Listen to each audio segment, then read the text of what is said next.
এই ভিডিওটা যারা জুয়া খেলা প্রমোট করেন তাদের উদ্দেশ্যে। দয়া করে ভাই, নিজের 2 টাকা ইনকামের জন্যে এই নতুন প্রজন্মর ছেলেমেয়েদেরকে কেন নষ্ট করছেন? এমনভাবে বলছেন যে জুয়া খেলায় টাকা লাগালেই টাকা। কই ভাই, আমি নিজেও খেলে দেখেছি।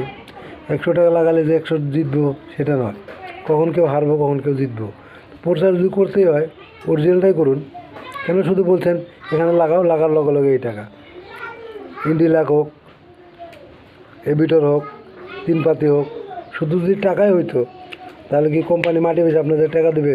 এটা কখনো নয়। কখনো বা আপনার লাভ হবো, কখনো বা লস হবো। এটাই প্রচার করো। আপনারা ইউটিউবার বা ফেসবুকাররা শুধু এই অ্যাডভার্টাইজ 2টা টাকার জন্যে এত সুন্দর করে প্রমোট করছেন। অন্য ছেলেমেয়ে, স্কুল পড়া ছেলেমেয়ে আর নতুন ছোটো বাচ্চারা এসব দেখে তো বিশ্বাস করছে শুধু